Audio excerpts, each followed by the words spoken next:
Speaking of impact and change, we have an amazing session just about to kick off. What you're going to see is our fearless leader, Glen Sanford, live here in EXPI, having a conversation with the Chief Executive Officer of Grant Cardone Enterprises and Cardone Capital, international speaker, entrepreneur, and author of the 10X Rule, Sell or Be Sold. People love him and know him as Uncle G. How he likes to be recognized in this new ecosystem as a friend of eXp Realty and a friend of Glen Sanford. So I want to invite Glen and the one and only Grant Cardone to join us now. Hey, Curtis. Hey, Grant. Thanks, everyone. So we're gonna try something a little bit different for this particular session. Grant and I are going to share our screen, share our webcams, and if everything goes well, we will not crash the system. But it would, and then I think I hear somebody.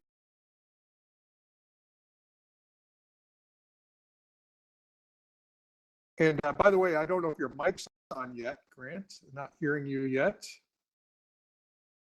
Hey, Glenn, I can hear you, Glenn. I was just doing my little thing. You know, there you go. Showed me my function bar, and I'm getting all excited about it.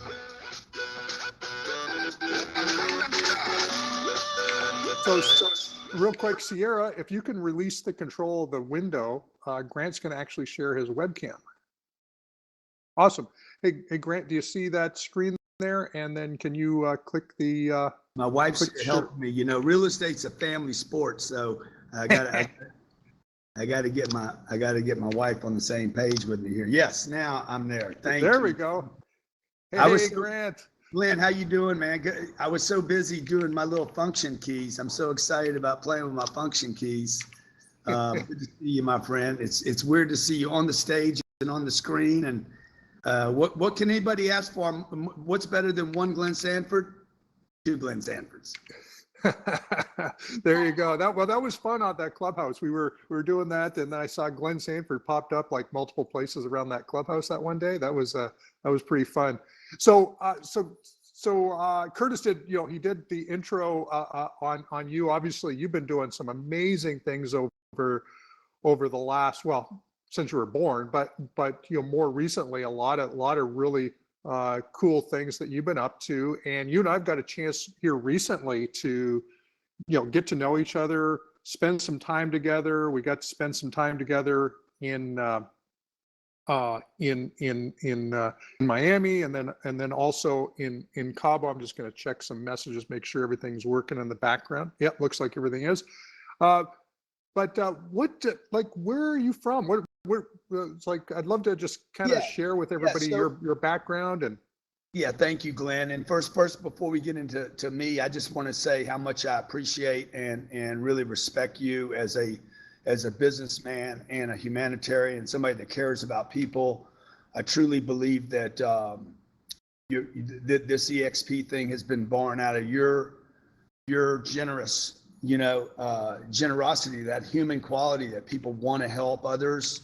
And I think that thing that goodness that resides in all of us, you exemplify. And I truly believe that EXP is an expression of that, an entrepreneurial expression of your desire to help people and change the world, make it a better place, and make it a better place for real estate agents. Because let's face it, there's probably no group that works harder than maybe first responders, but it's got to be first responders and then real estate people that work tirelessly weekends and Sundays and at night, at midnight, getting calls from people that are making the most important decision, or probably financial decision of their lifetime. It's kind of a long-term commitment too. And the fact that you're changing that and giving people that are already willing to work hard and figure out how to balance their life and family, give them an opportunity to earn equity and build a massive team and have financial freedom. My hat's off to you, man. And that's why I wanted to be part of this. Not just, it's really because I like you. You're a cool dude. I am a friend of yours and of eXp. So. Well, no, it's been really an honor to get to know you and your family and spend time with you. And I'm sure we could probably talk about that for this whole hour, but I think today we're gonna talk about just some really cool stuff that I think I'm still learning. A lot of this stuff I don't know the answers to yet. Yeah. And yeah, sure. So I grew up in Lake Charles, Louisiana, a small town, about 70,000 people. You have almost as many agents as I had, the population of the town I grew up in, and which is mind-boggling, right? it is. It's crazy. Yeah. So my dad was a stockbroker. My dad did a lot of things. Like him and my mother owned a grocery store. My mom tells me stories about how he was weighing chicken out for the people on the weekends. He was an entrepreneur, right? So he did a grocery store. He was in automotive sales for a short while because he was a life insurance salesman that started a life insurance business, lost it, took a car sales job just to keep the family afloat. And then he was a stockbroker. The last 10 years of his career, he was a stockbroker. And this is back in the 50s. And he died when he was only 52 years old. But one thing that I remember is on the weekends, he would sell stocks during the week. And on the weekends, he'd put the family in a car. There were 5 kids and mom and dad. And he would drive around looking at real estate in Lake Charles.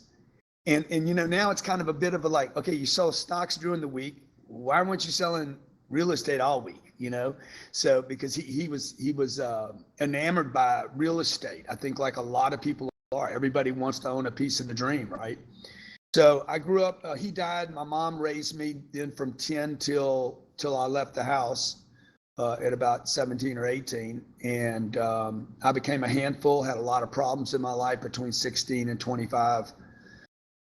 And didn't really start growing up until I was about 25 years old. Started my entrepreneur quest when I was 25. I started because of sales. I hated sales. A lot of people find this, they're surprised when I say this, but I had 7 sales jobs that I sucked at. I was absolutely horrible. And the only thing consistent with all those jobs was me and the fact that I knew nothing about sales. I knew nothing. And, it's hard to like anything you know nothing about. I was thrown into a job. I couldn't get any other job in the city that I lived in. It was a refinery town, a union town. And if you wanted a job, you were either going to flip French fries, hamburgers, work in a restaurant, be a dish boy or a waiter. I did all that stuff, by the way. Right. Yeah. Or be in the refinery business, or you're going to be in sales. And I kept trying the sales thing. I was terrible. I sold shoes, furniture, clothes. What else did I sell? I worked for a life insurance salesman for a while, but I couldn't sell anything because I didn't have a license. And the last job I had was as a car salesman, and I hated all of them. And I'm like, hey, you can't get any other work. My dad used to tell my mom, tell those boys, if they can learn how to sell, they can do anything they want. And my mom reminded me of that when I was 25 years old. And I put my head down. I said, okay, I'm going to learn this game because my dad said it was important.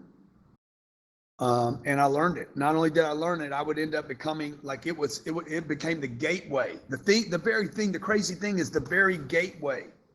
That the thing that I hated became the thing that actually I'd become known for. Right. Well, I was just doing, I was getting ready for our conversation today, and I'd done the search last year, and sure enough, came up today. You right now are referred to as the #1 sales trainer in the world right now, and which is really amazing, given you came from a background where sales originally was tough. It was a tough gig. I always say that in order to get good at sales, you have to basically go to 5 different sales jobs, because every time you start, everybody's going to judge you with that lens and sort of hold you in a little bit of a box. So you got to change careers multiple times before you sort of figure it out. And but now who would you say you studied the most in sales?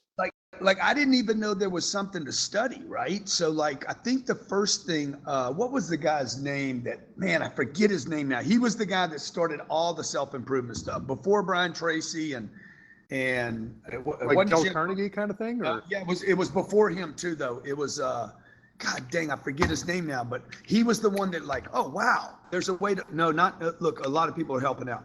I did Tom Hopkins, Zig, Napoleon Hill, somebody before Napoleon Hill. He was the guy, not Bob Proctor. Look at all the people. No, definitely not Tony Robbins. Og Mandino. I read all Og stuff, by the way. Loved all that. Oh yeah, right? greatest salesman in the world. Abraham Lincoln. Somebody said Abraham Lincoln. Now I think Abe was too honest, maybe, but Jesus. Now they're putting Jesus in. I'll figure out the name before we end here. But when I realized, that you could learn it, I said, okay, wait a minute. If they teach it, I can learn it. I can learn anything. Right. Once I committed, and I knew I was committed because there was nothing else I could do. The people are still searching this. So, see, that's the crazy thing when you bring people together with this kind of technology. By the way, great job on Verbella. This is phenomenal. I'm just getting used to how to use it, but it's phenomenal to think what you could do with this. I got a set of tapes when I was 25 years old. It was $2,500. It was a guy that was teaching sales for the auto industry.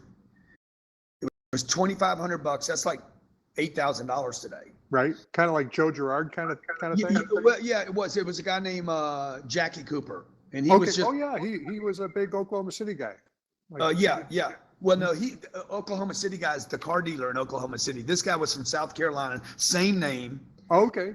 And I borrowed $2,500 from my mother at a time where my mother I was not very trustworthy in her mind. So I had to really William Clement Stone. That's the name. By the way, it just came to there. And there's somebody just putting it in.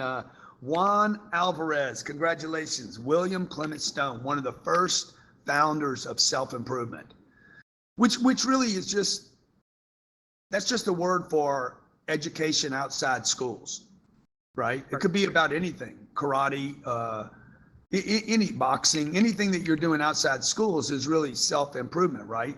Church is self-improvement, hopefully. So I bought those tapes, Glenn. First, I made a commitment. I am going to learn this game. I'm going to become an expert at sales. And two, I made an investment, a big investment for me at that time because I was broke. I was $40,000 in debt. I didn't have somebody buy the tapes for me. I bought them myself, borrowed the money from my mother, and I would use those Betamax tapes. It must have been 8 tapes. They were about this thick, this long. I had to go buy a machine because I didn't have the machine, just goes to show you how committed I was. And I must have listened to them 100 times. I knew every pause, delay, pregnant pause, joke. Literally, I listened to them so much and studied it so much that I started picking up the guy's accent. And then one day, my personality kind of just morphed into what I was learning from him, and I was using it every day. I was role playing every day with a buddy of mine at the office. And I reached the top 1% of all the salespeople in the automotive industry within 9 months. Was like in the town that I was in, it's almost nobody would believe you could do that. And then later would become a consultant to Nissan, Ford Motor Company, not a car salesman, but as a consultant to those industries, AutoNation, some of the largest automotive retailers in the world. Yeah, and how old were you at this point in time? I left retail when I was 28 years old. Okay. 29 years old, yeah. Okay, awesome. And then you were helping these other organizations understand the sales cycle and how to train their people. Was that the idea?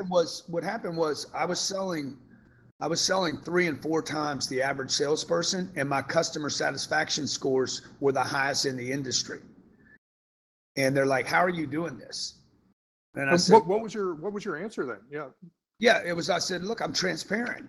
I do everything you guys say not to do. It's kind of the EXP model, right? Right. So I just basically, before you could even, if you came to the lot or you called me, basically I offered you a price before you could even ask for one. Okay.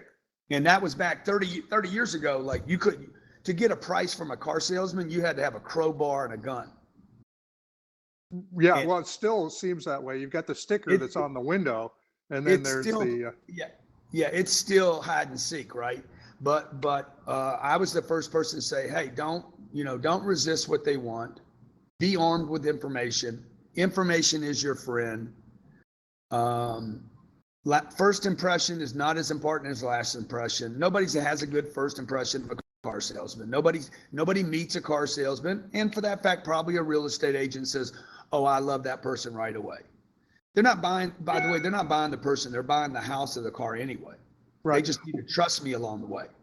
And one thing I have noticed, like I didn't really know this part of you because I just saw the social media and some of the other stuff prior to, but you care a lot, like you immensely Don't about the tell people that you influence. Don't tell anybody, Glenn. You're going to mess up my persona. No, but I'm sure that's part of what was coming through. I mean, I mean, obviously you were selling a product and a service, but you cared about the people coming in. I'm sure that had to come through. Yeah, look. I just want to be clear with everybody. Like when I was starting as a salesperson, I cared about the deal. Mm-hmm. I wanted to do a deal. Ryan Serhant talks about this as well. I'm a deal maker. I want the deal. Okay, so I care about the deal actually the most. Right. And so, because I know this, if I don't make a deal, I don't help me and I don't help them. Mm-hmm. I don't help anybody because I'm just there to serve them. Okay. I'm not a server. I'm not a waiter. I want to make sure they eat the meal. Yeah. And I want to make sure they order some things they don't know that's on the menu. Because I should know, right? Like when I go to a restaurant, I'm like, hey, they're like, what are you in the mood for? Whatever's the best on the menu. You work here, you should know. What should I eat today? Like, tell me what to eat. And I think that's true in real estate too. Like many of your buyers are on the wrong product. They maybe did some of their own research and they think they can't afford $8 million when the truth is they can afford $8 million and they would be better off spending 8 than spending 2. So I just learned how to make the deal. The deal is what I cared about first. Second, I cared about me. I mean, just to be honest, like if I don't take care of me, I can't take care of them. And the third thing I did was take care of the customer. And I think it's vital that real estate agents care about yourself enough.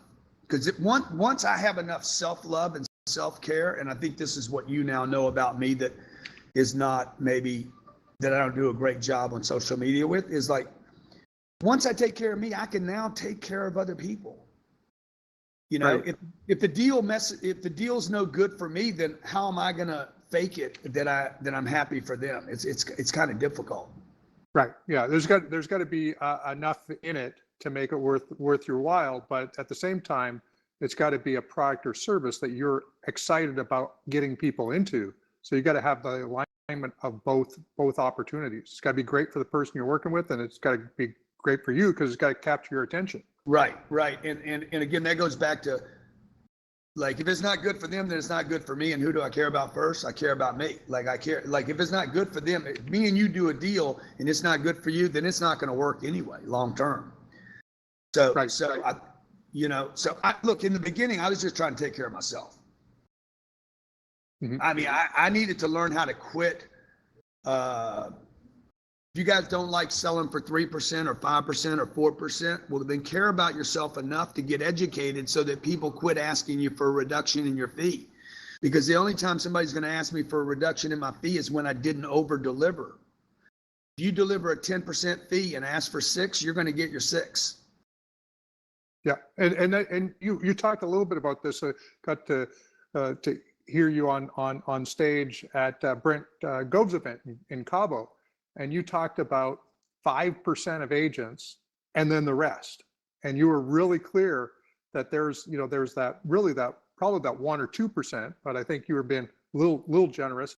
Like there's the 5% of agents that do a really great job, and then there's the agents that maybe they're getting educated so they can become that 5%, but there's a group of agents out there that really need to think about leveling up their game so they don't have the commission conversations, or the commission conversations are, well, what are your fees? Okay, I'm fine with that. You're doing a great job. It's not really a debate or a discussion. It's okay, that makes sense. Yeah, look, I was on a deal recently. I was buying a piece of real estate, and the agent offered to throw his fee in because the deal got really complicated at the end. The seller had a problem. Seller was unwilling to give anything, and the broker's like, "Hey, I'll throw in." I said, "No, I don't want to do that." And he was willing to throw in a chunk, and I said, "I don't want to do that. I don't want to do that to an agent. Like it's not your fault. Let's figure this out. We got to get it from them, or I got to surrender it. You shouldn't surrender it," because he had done his part. Right. And so, I just think that, look, I wouldn't be where I'm at if I studied 95% of the salespeople. I am where I'm at because I studied the top half, probably the top 1%. Like, I decided to study two people, and that was it. Right. And did you keep those 8 tracks, by the way? I wish I had them. I wish I knew where I could find them. They're probably in storage somewhere. I remember what's it the movie The Founder, and he's running around with his records, and he's setting Yes. it up every night and listening to them in his room. So I can just see you with your 8 tracks or your Walkman. I was living with my mother. Okay, I would just come out of a treatment center for drug addiction. I was a wreck, and I would take the Betamax machine. I literally can see the room right now where I had it set up on the TV, the carpet, we had shag carpet, a green couch, and I would sit there and I would just, like, I'm 25 years old, but I'm really like 15 because I had done it 10 years of my life. And so I'm just sitting there watching it, like I was just streaming content into my brain, right? And I'm like, this is the way. There is no other way. This is the only way. And I was not open-minded. I was completely, this is the only thing. Like, you could have talked to me about something else. I didn't want to hear anything about anything until I learned this one track. And I think that's really important for people. People today are listening to so many different people. That one piece of advice I would give for everybody here is, like, find someone and emulate that person. Don't get advice from, 10 agents. In your lifetime, if you meet 1 or 2 agents that are great, that'll be, and you learn from them, that's all really you're going to need. Well, speaking of learning from agents, last week you did I think the first ever 10x real estate agent challenge. In fact, well, I know that was the case. First time that ever been done. What were some of your big takeaways? I mean, there were so many great guests last week. Obviously mentioned Ryan, but we had Heather and Tarek and Claudine and yes. So, like, it's 26,000 people registered for that event. About 3,000 showed up every day. So the first thing I learned is, okay, we got a show issue. We got a commitment issue in the industry, and that's good. By the way, that's not bad news. That's just news, and that says that your competition, supposedly your 1.4 million people that you think are competition, they're not really competition, because if you're not showing up to improve yourself, you better be doing a deal. Right. Yeah. And that's why, to a large extent, that 5% of agents or top 10% of agents make the lion's share of the income. I mean, the bar is actually set fairly low. I mean, once you get success in the real estate industry, you realize that, answer the phone, do what you say you're going to do, keep the small promises, and you'll get the big deal. That's been sort of my mantra the whole time. Is just do what you say you're going to do as a real estate professional, and it's actually not a tough gig, but a lot of folks just don't do the follow-up that they originally planned on. Life gets in the way, and so they mess up with their commitments, and then they sort of embarrass themselves and don't follow up. Yeah, absolutely. The other thing I learned, I loved everybody that came up, and I just heard the commitment from the people that did show about improvement, self-improvement, being committed. Everybody talked about brand and marketing being the almost to a person, brand and marketing was their most important skill set. But look, once you market, if you don't know how to close the deal, then you're going to be wasting money in marketing. So you got to put those two things together. I think it is marketing first, then sales. I wish I had known that. I think that really gives eXp an opportunity and an advantage right now in this marketplace, because you guys are getting a lot of press right now. Saying that you're eXp today is different than it was 4 or 5 years ago. I'm on your team now too, so like that can't hurt, because I'm a marketing genius. I know how to market stuff. You definitely do. Speaking of brand, where did you obviously 10x? That's your brand that you, and so where did that come from, and how did you develop that brand? So look, I did not do that to build a brand. Okay, that was a sub product of a book that I wrote. Okay, I wrote a book called The 10X Rule. The book was written for me. I was really trying to identify why I had been, and this is for everybody to hear this. I was 45, 46. I was maybe 49 years old, and realized I had been working for 24 years. Great work ethic, extremely disciplined, saved my money, take care of the customer, and I still wasn't getting ahead. And I'm like, I'm doing something wrong. Something's going on that I'm not doing right here, because I'd see a guy like you do something, man, and freaking just go into the stratosphere. I'm like, what does he know that I don't know, And I think a lot of people can relate to that story of working hard, work ethic, doing the right thing. I'm not ripping people off, yet I was not having any kind of big pop out the top growth. So I wrote a book called The 10X Rule. It was basically discovered after 2008 from the collapse, because I had gone backwards from this reset, this global worldwide reset. And I asked myself a question: hey, what would I have to do? What would I have had to have done so that 2008, 9, and 10 wouldn't have crushed me? And the answer was, if I was 10x bigger, it wouldn't have crushed me. And that's I said, that's the name of the book, The 10X Rule.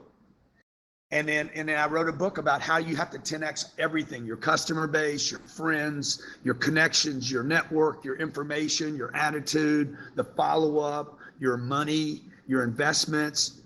How you have to be in 10x vehicles. Like, I think eXp is a 10x vehicle. When you and I first got together, I'm like, hey, one of my first questions, how many agents do you think could really be in this network? And the number's 10x times what you guys have right now. Would you tell me, 500,000? Yeah, I thought 500,000 was an ambitious but realistic number that we were going after in the next 5 years or so. Yeah, worldwide. Yeah. So I mean, I'm like, okay, that's 10x, and if you get that big, you become what I wrote about in a book called "If You're Not First, You're Last." Okay, that would make eXp first, and as long as you're first, you're golden. Right. Yeah. It's been pretty surreal to say the least. Even where we've come to so far, and in the next couple of years, in theory, under 2 years from now, we could be the largest single real estate brand in the world just in 2 years, not even considering what it could be, 5 years from now. I'm gonna help you get there, my friend. So how many books have you written now? You've written quite a few, I think. Sell or Be Sold, Closed Survival Guide, If You're Not First, You're Last, The 10X Rule, The Millionaire Booklet, Playbook to Millions, and there's probably another 8 or 9 Closed Survival Guide. I forgot about that one. And there's probably another 8 or 9 programs, business programs, that outsold actually the books. And in how many languages are these books in? Well, the Millionaire Booklet's in 38 languages. That book was written 2 hours, published in 30 days, and in 38 languages in 31 days. Wow. Okay. And was that based on demand, or you wanted to get it out there in that many different languages? Yeah, I went on social media and said, man, who can speak Arabic? And the next thing, all these people are like, I speak Taiwanese. I'll do it in Spanish. One guy offered to do it in Canadian. Hey. Yeah. How they come up with the name Canada? Canada. Yeah. Yeah. Of course, I'm from Canada, so I can say that. So, the bacon. The yeah, I was doing a search earlier just with books, and I noticed that like the 10x rule has been translated to a bunch of different languages, and I think Sell or Be Sold. I saw that bunch of different languages on the cover. So it's how does it feel to think about how many people on the planet you've impacted so far? And I know you've got an ambition to go much larger. Yeah, that's one of the things I'm most proud of. My dad always told me, even though I didn't know him very long, he was like, hey, your name's the most important thing. And so, there's nobody that doesn't respect my dad, even 50 years later, that knew him. Fewer and fewer people around to be able to have that story. But, my goal was like, okay, I'm going to make people know my name. I'm not going to do anything to ruin it. And I'm going to get my dad's name. I'm going to get it known to the world. I was two Saturdays ago. I was on a call with 10,000 Nigerians.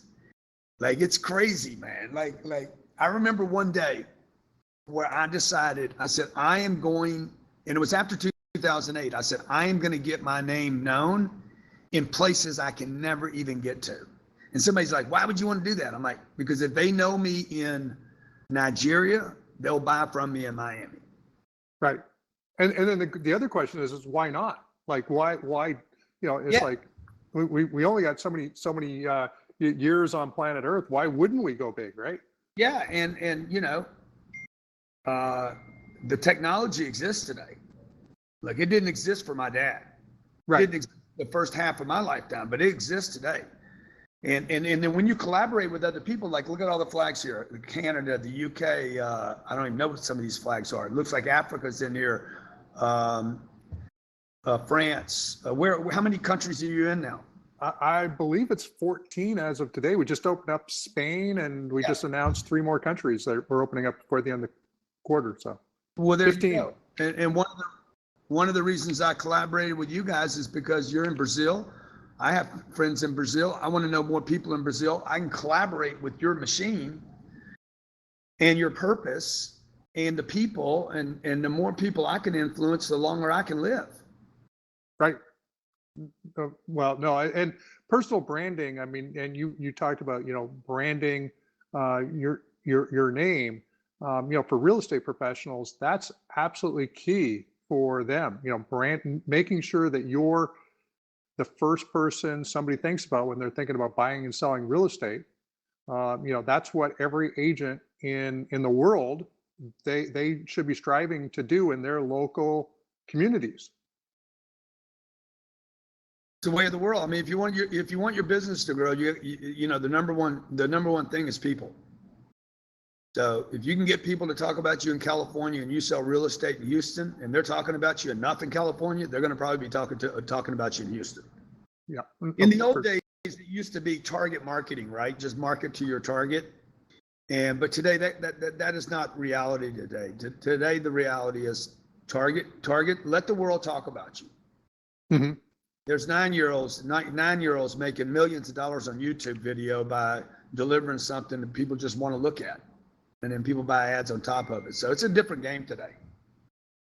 So we have we're going to transition about 20 minutes or so to our actual official portion, which is our shareholder portion, which we have a statutory requirement to do a shareholder meeting once a year as a public company, and which is it's pretty cool, but there's also some extra work that goes along with that. But I was there's a number of investors are probably already starting to watch the live stream, and I'm sure they'd love to find out what is it that ultimately put eXp Realty on your radar. What was it that got you interested in partnering with eXp?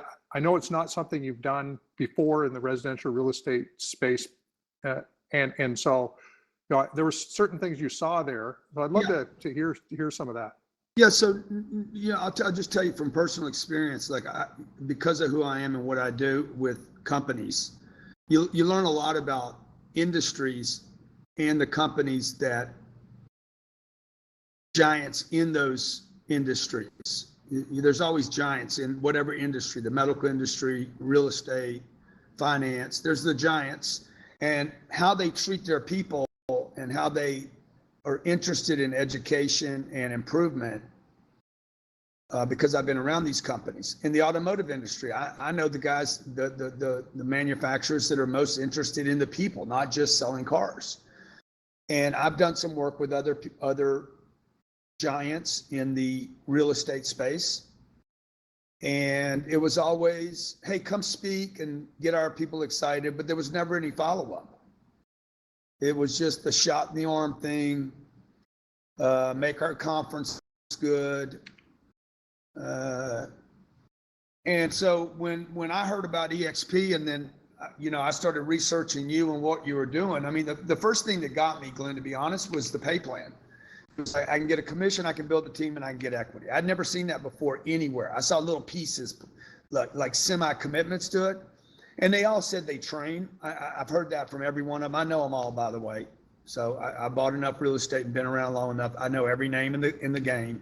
But you were offering something different. Then when I met you, I'm like, okay, this guy lines up with what he's saying. I'm an extremely good read on people. So for me, that's what's the difference. I just tell you, like, I own no stocks. I own 2 stocks in my portfolio, and you're one of them. And the other one I bought, and I regret it. Like, I've never really wanted it. I just don't want to get rid of it because I don't want to lose money right now. So I bought $1 million worth of EXP last week. Awesome. Well, it's great. I think I can tell people that publicly because I'm not. Yeah. No, it's something you did personally, and thanks for becoming a shareholder, and we'll work to build an amazing company that you can be proud of owning. So that's. I bought it at $28 too, folks. So like I look at it every day, and that's the only thing I hate about stocks. You look at it every day. I should be looking at my customer, not the stock, because I know the stock's going to be fine.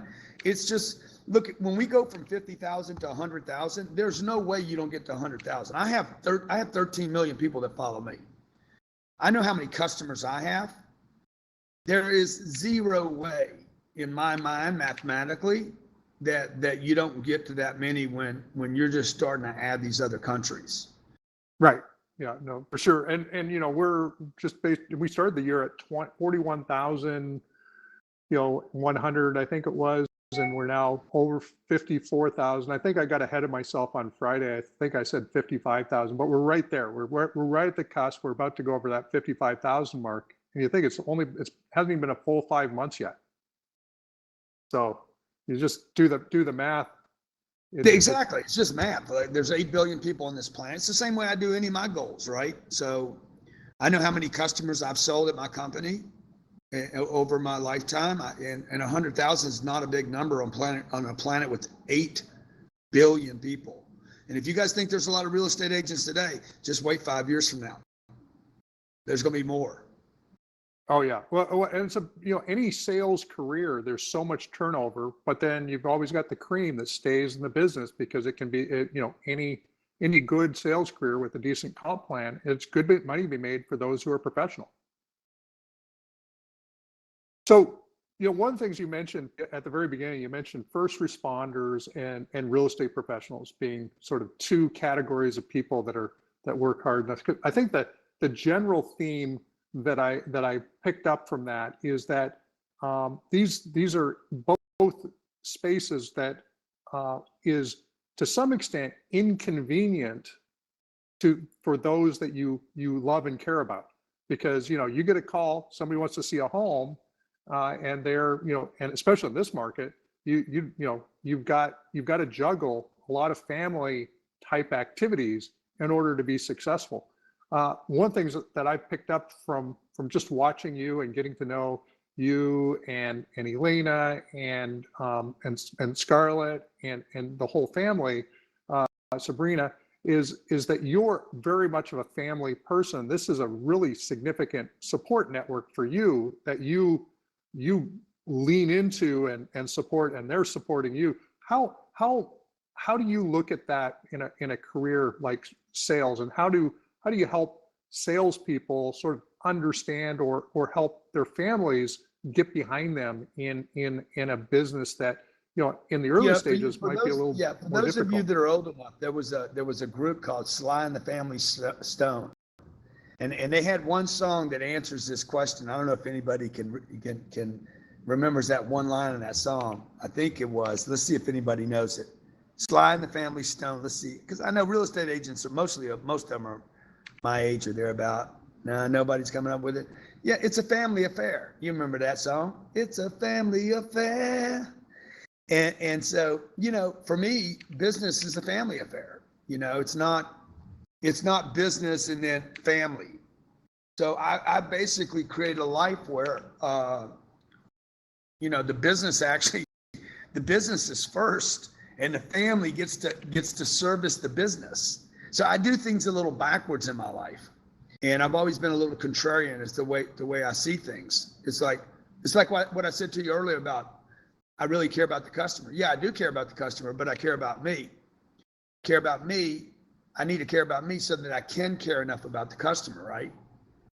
Everything really starts with us. So for me, I told Elena before we had kids, I said, look, the business, if we take care of the business, it'll take care of us. Like, let's build a life that basically we don't really know the difference between our business, our kids, our family. Like, it's all integrated. Every time we touch anything, every time we do something as a family, we actually enhance our business. And every time we do something in our business, we actually enhance our family.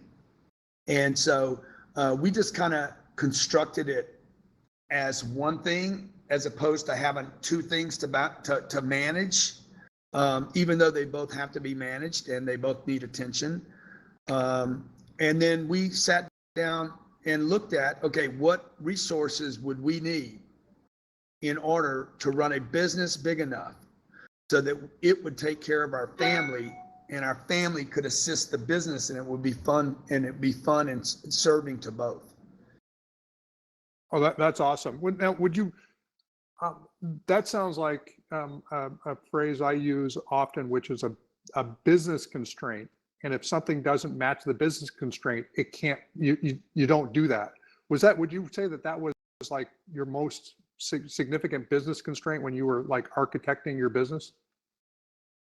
Well, it was my family came late. I didn't start a family till I was 51. Elena and I got married when I was 46. And so, you know, I'd been hustling business for 21 years. And then when I added the business, I told Elena, I said, look, I'll do anything for you, but I can't give up my dreams. My dreams are to do something big. And she was totally cool with that. Let's do something big. So anytime the big stuff gets in the way, we both remind each other, hey, we both wanted the big stuff, you know, and we know the big stuff, the constraints are the things that we don't want, right? Like, for me to roll with my kids, them going to a public school is not good. Them going to a private school is not good for me. Because if I want them to roll with me and I want to spend time with them, really quality time, I need more resources, and I need them to roll with me during the day. So we wanted to build a business where they could roll with me. Right. And it wouldn't offend, for all the real estate agents out there, as long as your kid acts right, it wouldn't offend me if your kid came on the showing. You know, particularly if the kid knew how to pitch. What do you like, Mr. Cardone? What do you like most about the house? Right. You know? Well, Sabrina would be the ultimate pitch person. Is she going to go with the Elena to go show homes? Both my kids are killers, man. They're just like, you know, they went and started their own Clubhouse accounts and got suspended yesterday. Oh, did they? Because they were too young? Yeah, they like, can we just start our own accounts? I said, sure. I knew they were going to get punched, but I thought it'd be a good thing for them to learn from, you know. So yeah. So like the constraints are, if there were no constraints for everybody out there, and that's what I like about eXp is you're kind of a constraint free. You've created something where you kind of threw the constraints off. Well, what if we did give equity? Right. What if we did let them build their own teams? What if we did do it without an office? Not saying we would or we should, or we could, but what if we did? And that thing about what if we did, is always it's a mind blower. You can even use it with your buyers and your sellers. What if you did sell it? What if you did buy it? What if you did pay too much?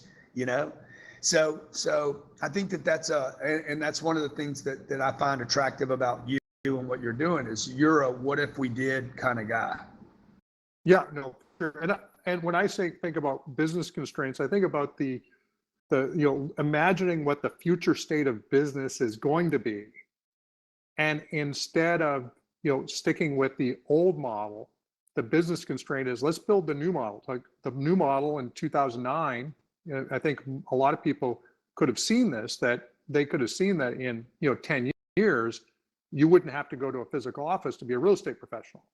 But somebody had to actually put a business constraint in place that was, let's build a real estate brokerage that doesn't have bricks and mortar. And so that business constraint ended up creating all these other benefits that allowed me to, like, there were a bunch of business constraints. I want to be able to work from anywhere with anyone at any time on anything.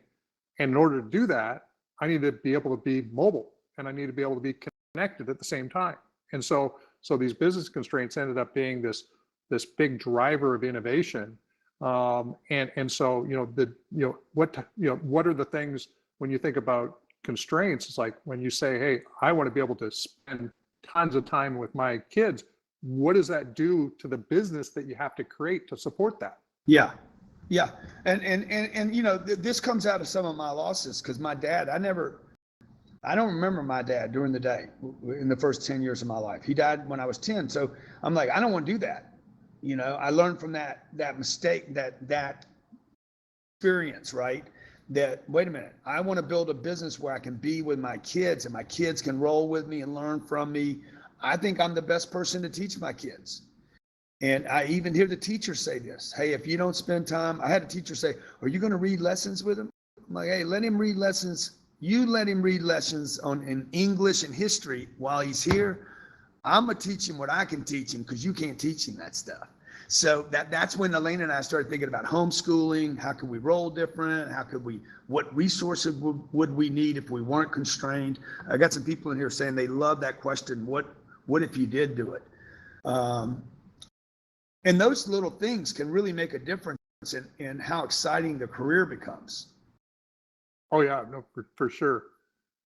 Well, I'm going to touch one last subject before we roll here today. But you this year in March, you did the first large conference of anybody in anywhere. I mean, I think you had 2,000 people plus in Miami. There was probably 2,500 people there, even though fire marshals probably said you had to be limited to a certain number. But there was a lot of people there. That's probably right. What's that? That's probably right. Well, I know there were a few people that I saw there that didn't actually have a ticket to go in, but they were there lobby conning it and the whole 9 yards. So it was a lot of fun. But this last year we did our Shareholder Summit in Virbela, which is awesome. We're doing our Shareholder Summit obviously this year, but going forward, EXPCON in November, we're going to do it in Las Vegas.